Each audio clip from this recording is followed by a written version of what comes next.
네, 안녕하세요. 오늘은 문제 풀면서 의학용어 외우기 소화기계 편입니다. 첫 번째 문제 침샘부터 이제 문제 풀어보도록 할게요. 첫 번째 문제는 침샘, 타액성 셀리버리 글랜드의 종류와 타액을 운반하는 관은 각각 무엇인가? 입니다. 그럼 문제 한번 풀어보도록 하겠습니다. 네, 일단 이제 타액선의 이제 종류, 타액선이 이제 한 종류가 아니라 크게 세 종류가 있고요. 그리고 타액을 운반하는 관이 각각 무엇인지 묻는 문제였어요. 그래서 정답은 일단 침샘의 종류는 제가 이제 밑에 미리 작성을 해놓았고요. 침샘 종류는 크게 세 가지가 있고, 첫 번째 페루티드 글랜드, 귀밑샘, 그리고 이제 한자어로 이하선이라고도 하고요. 두 번째 침샘 종류는 sublingual gland, 혐의샘입니다. 그리고 설어선이라고도 하고요. 세 번째는 submandibular gland 해서 턱밑샘, 악하선이 되고요. 여기 의학용어에서 sub이라고 하는 게 이제 뭐뭐 밑에 이런 뜻이니까, 링규얼은 이제 혀를 나타내는 의학용어에서 혀 밑에 있는 글랜드, 선이다 해서 혐의샘이 되는 거고, submandibular에서도 sub이 뭐뭐 밑에인데, mandibular가 이제 턱을 뜻하는 의학용어니까 턱 밑에 있는 선이다 해서 턱밑샘이 되는 겁니다. 그리고 이제 페루티드 글랜드는 귀 밑에 있는 샘의 이제 이름이 되는데요. 이제 위치를 보면은 이제 귀 밑에 있는 거니까 귀 밑에 이제 이 귀밑샘이 위치를 하게 되고요. 이제 귀밑샘은 이 세 가지의 그 침샘 종류 중에서 가장 큰 타액선입니다. 가장 큰 타액선이라서 문제에서 침샘 셀리버리 글랜드 중에서 가장 큰 타액선은 무엇인가 라고 하면은 페로티드 글랜드라고 해주시면 되고요. 그리고 페로티드 글랜드에서 만들어진 그 타액을 운반하는 관이 있겠죠. 그래서 타액을 이제 옮기는 그 관 이름은 무엇이라고 하냐면 스텐센스 덕이라고 합니다. 스텐센 관이라고 하고요. 그래서 이제 펠로티드 글랜드에서 이제 만들어진 그 침은 이렇게 옆에 관이 있어서 이쪽으로 이제 타액을 만들어서 이제 이동 운반이 되는 거고요. 두 번째 sublingual gland는 혀 밑에 있다고 하니까 입에서 혀 밑에 이제 위치를 하고 있겠죠. 그래서 여기 있는 이제 침샘이 혐의샘 sublingual gland. 그리고 여기서 만들어진 혐의샘에서 만들어진 타액을 또 운반하는 그 관이 있겠죠. 그래서 거기 관은 하나가 아니라서 얘는 sublingual duct라고 합니다. 그래서 혐의샘 관이라고 하고요. 그리고 이제 마지막 세 번째 침샘은 턱밑샘이었죠. 그래서 submandibular gland니까 턱 밑에 있다 해서 이 턱 밑에 이제 위치를 하고 있고, 여기서도 이제 연결되는 그 관, submandibular에서 만들어진 타액이 또 이동하는 그 관은 왈튼스 덕이라고 합니다. 그래서 이렇게 세 개의 침샘과 그 각각 그 침샘에서 만들어진 타액을 운반하는 관도 각각 세 개를 알아봤고요. 이제 문제에 따라서 지금 여기서는 그 종류랑 관을 이제 다 각각 무엇이라고 하는가라고 이제 물어본 거고, 만약에 이제 문제에서 침샘 종류 중에서 가장 큰 타액선은 무엇인가? 그러면 페루티드 글랜드, 귀밑샘이라고 이제 선택해 주시면 되고, 이제 타액을 운반하는 귀밑샘 관을 무엇이라고 하는가? 타액을 운반하는 이하선 관을 무엇이라고 하는가? 그러면 그때는 스텐센스덕, 스텐센 관이라고 이제 답을 해주시면 되는 거예요. 마찬가지로 이제 혐의샘에서 만들어진 타액을 운반하는 관은 sublingual duct, 혐의샘 관이다. 턱밑샘에서 만들어진 타액을 운반하는 관은 와튼슨 덕이다. 이렇게 이제 골라주시면 되는 거예요. 이제 그 다음 두 번째 문제는 소화관의 조직에서 혈관, 신경, 림프관이 존재하는 층을 무엇이라고 하는가? 라는 문제입니다. 네, 그래서 이제 정답은 이제 소화관의 조직의 층을 이제 물어보는 문제였고요. 썸무코사 레이어라고 하는 점막 밑층이 되겠습니다. 그러면 점막하. 점막 밑에 있는 이제 층이 되는 거고요. 여기에 이제 혈관신경 림프관이 이제 존재한다고 이제 알려져 있는데, 이제 그 층에 대해서, 소화관의 층에 대해서 한번 정리를 해보도록 할게요. 그래서 소화관이라고 하면은 뭐 식도부터 위, 뭐 소장, 대장, 뭐 이렇게 되어 있는 기관들이 모여 있는 것을 소화관이라고 하죠.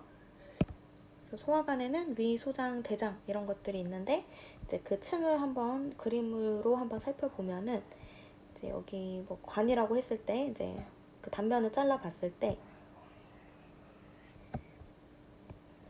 이런 식으로 이제 장기가 있을 거고, 이제 여기 안에 제가 좀 조그맣게 그렸는데, 예를 들어 제가 소화관이라고 하면은 이제 음식물을 먹고 이제 소화시키는 그런 기능을 하는 장기잖아요. 그래서 예를 들어서 이제 여기 안쪽으로는 이제 음식물들이 이제 들어와서 이제 소화가 되는 거고, 이 소화관의 조직이니까 여기 이제 조직을 이루고 있는 이제 층을 한번 나눠서 살펴보도록 할 거예요. 그래서 소화관의 조직 층은 크게 네 가지로 나눠 볼 수가 있습니다. 그래서 똑같이 이제 네 가지로 이제 나눠 본다 라고 하면은, 지금 음식물이 이제 그 통과하는 쪽이 있을 거고, 그리고 이제 그 기관의 바깥쪽이 있을 거죠. 그래서 이제 바깥쪽부터 보면은 이제 이 기관의 바깥쪽 막, 맨 끝에 있는 막을 바깥이라고 했을 때, 이제 바깥층, 가장 바깥층을 이제 세로사, 장막이라고 하고요. 그러니까 그 장, 뭐 소장이나 대장이나 이런 장의 막이다라고 이제 생각을 해주시면 되고, 그래서 끝에 있는 부분이 이제 세로사가 되고, 이제 두 번째 층, 이제 장막 안쪽으로 이제 이 음식물이 향해 가는 이제 안쪽으로 가는 거죠. 그래서 그 이제 두 번째 층은 근육층이 되는 거고요. 근육층, 이제 의학 용어로는 머슬 레이어라고 하는데, 그래서 이제 근층이 근육층을 얘기를 하죠. 그래서 장막 밑으로는 머슬 레이어, 근육층이 있는데 프로폴 머슬 레이어, 고유 근층이라고도 합니다. 그리고 이제 세 번째로 가면 이제 더 안쪽으로 이제 들어가는 층이죠. 이쪽 층이 되는 거고, 세 번째 층이 우리 이제 문제에서 나왔던 답에 해당되는 이제 점막하층이 나옵니다. 그래서 썸무코사 아니면 썸무코사 레이어라고 하면은 이제 점막하층, 아니면 이게 하가 이제 아래 하자잖아요. 그래서 점막 밑층이 되는 거고, 같은 말이고요. 점막 밑에 있다라고 하는 층이 되는 거죠. 자연스럽게 이제 가장 안쪽에 있는 막은 점막층이 되겠죠. 점막층. 그래서 점막층은 무코사 레이어가 되는 거고요. 소화관에서 이제 여기 가장 안쪽에 있는 막이 이제 점막층이 되는 거고, 이제 이 세 번째 막은 점막 입장에서 볼 때는 점막 밑에 있다 라는 뜻에서 점막하층, 점막 밑층이라고 불리는 거예요. 그래서 무코사 레이어 그 밑에 썸 무코사 레이어가 있는 거고, 이제 더 들어가면은 근육층이 있는 거고, 프로펄 머슬 레이어가 있고, 이제 가장 바깥쪽, 이제 이 안쪽에서 봤을 때는 이제 바깥쪽에 해당되는 막은 이제 맨 끝에 세로사, 장막이 되는 겁니다. 그래서 이제 혈관신경 림프관이 이제 존재하는 층은 여기 장막 밑층, 점막 하층이 되는 거고요.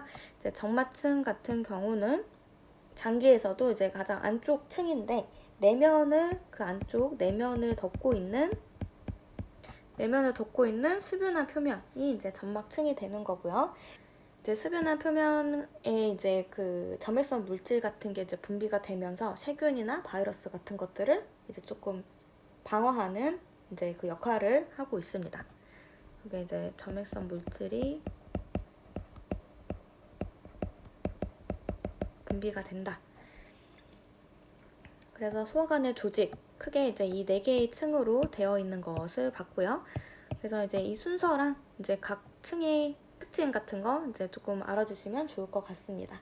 그리고 이제 참고로 예를 들어서 여기가 이제 안쪽이고 이제 여기가 바깥쪽이잖아요. 그래서 이제 예를 들어서 이제 위다라고 했을 때, 위벽에다가 했을 때 이제 어떤 이제 암 환자, 그러니까 위암 환자의 입장에서 봤을 때 이제 위암이 뭐 초기냐 아니면 말기냐 이렇게 좀 나눠지게 되는데, 보통 초기의 경우, 이제 조기 위암 같은 경우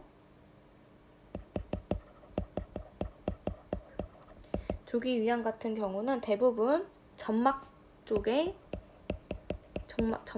점막층에 이제 암이 처음에 여기가 생겼다가, 그러니까 여기에 이제 암이 조금 생겼다가 이제 그게 묶어서 여기에 이제 먼저 생기는 거죠. 암이 이제 초기일 때는 그래서 여기 생긴 게 이제 시간이 지나면은 이 암이 이제 점점 파고들겠죠. 장기를 파고들겠죠. 그래서 시간이 지나게 되면 점막층이 아니라 점막하까지 층까지 이제 퍼지게 되는 거고, 근데 여기까지 점막 하층까지만 이제 암이 퍼졌을 때, 암이 침범했을 때 여기가 이제 조기 위암이 되는 거고요. 그 밑으로 더 파고드는 경우, 지금 이제 그 밑으로 가면은 근층이랑 장막층까지 이제 더 파고드는 거잖아요. 여기 안쪽까지 더 파고들게 된다. 그러면은 이제 조기 위암에서 더 발전한 단계, 진행 위암이 되는 겁니다. 그래서 더 많이 이렇게 침범을 할수록 이제 좀 말기로 가게 되는 거고요. 이렇게 침범을 하다가 이제 위뿐만 아니라 이제 전이성, 보통 암은 전이를 일으키니까 위 말고 뭐 간이라든지 폐라든지 이제 다른 장기로도 이제 퍼지게 되면은 전이성 암이 되면서 이제 말기로 진행이 되게 되겠죠. 그래서 이제 소화관의 그 조직층을 크게 이제 4가지를 한번 배워봤고요. 이제 각각 특징들 같이 알아주시면 좋을 것 같습니다. 그 다음 문제는 3번째, 소화기와 호흡기의 공동 통로로 구강과 식도 사이에 있는 소화기관을 무엇이라고 하는가? 네, 그래서 이제 정답은 소화기관의 이제 종류를 물어보는 거였고요. 이제 소화기, 호흡기의 공동 통로다. 공동 통로를 이제 무엇이라고 하는가 했을 때 답은 파링스, 인두가 됩니다. 인두라고 하는 소화기관이 이제 답이 되는 거고요. 그리고 이제 비교해서 알아둘 게 이제 후두도 있죠. 라링스라고 하는. 이제 후두라고 하는 기관도 이제 같이 알아주면 좋은데, 이제 후두는 그러면은 이제 인두와 기관 사이, 이제 후두라고 하는 거는 인두랑 기관 사이의 공기의 통로 역할을 하는 곳입니다. 그래서 한번 그림으로 보면은 좀 더 이해가 잘 될 수 있으니까 이제 그림을 한번 그려보면은 이제 뭐 소화기나 호흡기, 소화기 같은 경우는 음식물이 들어오게 되고, 호흡기 같은 경우는 이제 공기가 들어오게 되죠.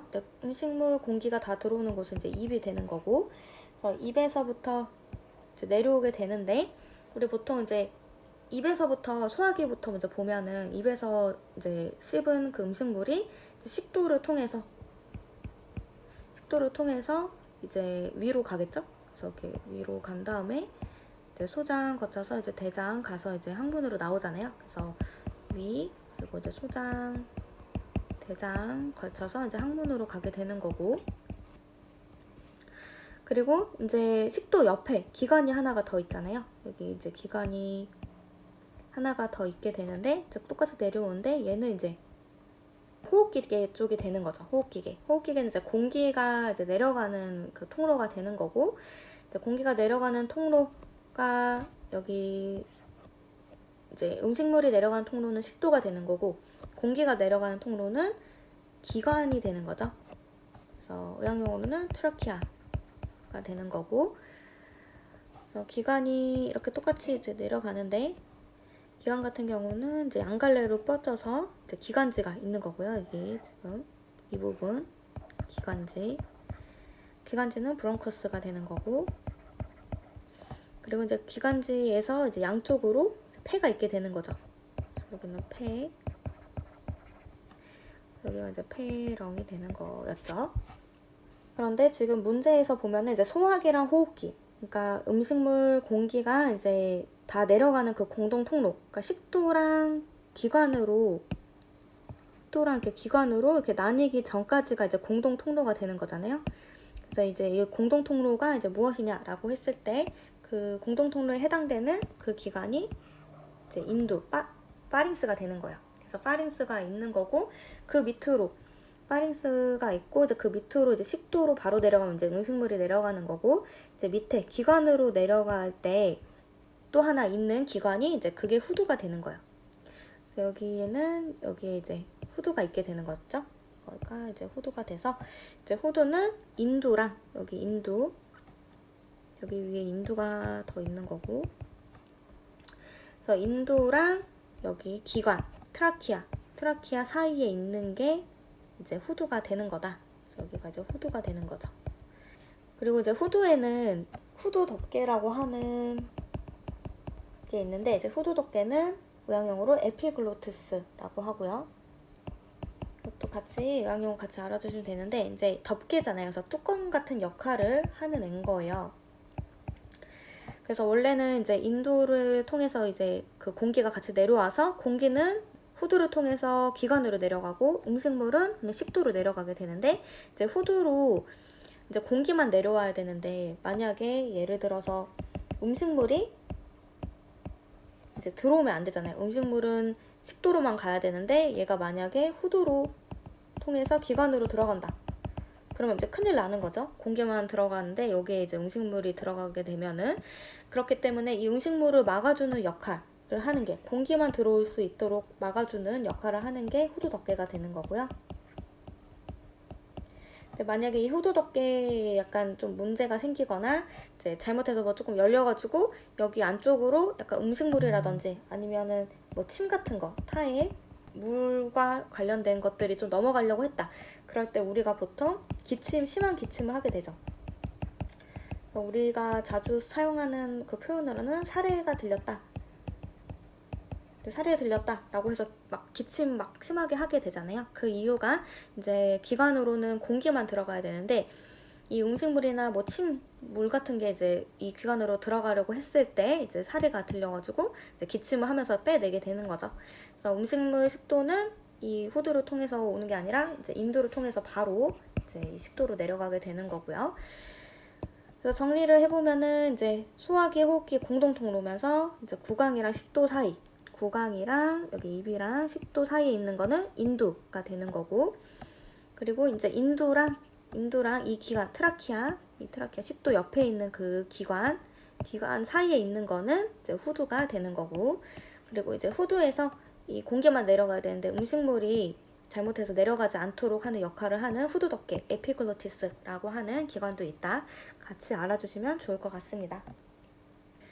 그 다음 네 번째 문제는 위의 구조 중에서 가장 윗부분에 해당되는 부위는 무엇인가? 라는 문제이고요. 즉 위의 해부학적인 어떤 그 위치, 의학용어를 알고 있으면 되는 문제죠.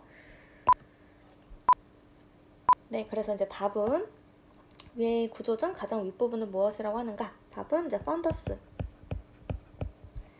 이제 그 위에 저부가 되는 거고요. 위에 뭐 바닥이라고도 하는데 그래서 이제 펀더스의 위치가 어떻게 되어 있는지 한번 그림을 통해서 한번 그려보면 자, 식도를 통해서 이제 위가 있다 그랬고요. 그래서 여기서 이제 소장, 대장 해서 이렇게 되는 거고 그래서 이제 위를 봤을 때 이제 나눠 봐야겠죠. 여기가 지금 전체가 그래서 여기가 이제 위가 되는 거고요. 이제 나눠 보면은 이제 펀더스라고 하는 부분은 여기 이제 윗부분, 가장 윗부분, 위에 가장 윗부분 여기가 이제 펀더스가 되는 겁니다. 그래서 위에 저부라고 하는 거고, 그리고 지금 식도랑 이제 이 위랑 연결되는 이 부분, 식도랑 위의 연결 부분을 우리가 뭐라고 하냐면 칼디아라고 하죠. 칼디아 오브 스토먹이라고 하면 위의 분문, 이 위치 이름 분문, 아니면 이제 여기서 이제 들어오는 곳이다 라고 해서 이제 들문이라고도 하고요. 이제 들어오는 곳이 있으면 나가는 곳도 있겠죠. 위의 입장에서 봤을 때 들어오는 곳은 이제 들문, 칼디아가 되는 거고, 나가는 곳, 나가면은 이제 여기가 이제 처음 소장이 시작되는 곳이 이제 12지장인데 소장이 첫 번째 부분, 12지장이랑 이제 위에를 연결하는 이 부분, 12지장과 위에 사이에 있는 부분, 경계 부분을 이제 들문이 아니라 얘는 나가는 문이다 해서 이제 날문이 되는 거고요. 또 다른 말로는 이제 유문이 되는 거고, 의학용어로는 파이로러스라고 합니다. 그리고 이제 위를 좀 더 이제 그 세 부분으로 나눠 보면은 이제 첫 번째 이제 펀더스 부분이 되는 거고, 여기 가운데 부분이 이제 몸체라고 해서 바디, 체부가 되는 거고요. 그리고 이제 체부 밑으로 해가지고 이제 안투룸이라고 하는, 이제 안투룸이 동이라고 하는 이제 뜻이 있는데, 이제 여기가 이제 유문 쪽이었잖아요. 그 밑에 이제 날문 쪽 유문. 그래서 유문의 동이다 해서 안투룸 유문동이라고 하는 이제 그 부분도 있습니다. 그래서 이제 정리를 해보면 이제 위 구조 중에서 가장 윗부분은 펀더스 저보라고 하고요. 이제 위랑 이제 여기 12지장, 위랑 12지장 사이에 있는 경계 부분에 있는 곳은 이제 칼디아, 분문, 들문이라고 하고, 이제 그 반대쪽, 이제 위랑 그 소장의 첫 번째 12지장 사이에 경계에 있는 부분은 이제 나가는 쪽이니까 이제 날문, 유문, 파이로로스가 된다. 그리고 이제 그 유문 위쪽으로는 안투름이 있어서 이제 유문동이 있고요. 펀더스랑 유문동 사이에 있는 가운데 이제 몸 부분, 바디 부분은 이제 체부, 위에 체부라고 이제 한다라고 해서 위에 그 해부학적인 위치를 대략적으로 이제 그림을 통해서 이제 알아주시면 좋을 것 같습니다. 네, 그럼 여기까지 해서 우리 이제 위의 구조, 이제 해부학적인 위치 한번 정리를 해봤고요. 그리고 이제 인두랑 그리고 후두와 관련된 내용들, 그리고 이제 소화관의 층은 총 4개의 층으로 되어 있었다. 세로사, 머슬 레이어, सब무코사, 그리고 무코사, 이렇게 이제 4개 층으로 크게 이루어져 있는 것 한번 정리해봤고, 마지막으로 이제 침샘도 봤었죠? 침샘의 종류 3가지가 있어서 그 침샘에서 만들어진 침이 이제 이동하는 관까지 각각 3개의 관까지 정리를 해봤습니다. 그래서 여기까지 해서 오늘 영상을 마치도록 하고요. 또 다음 시간에는 다른 주제로 또 찾아오도록 하겠습니다. 오늘도 영상 봐주셔서 감사합니다.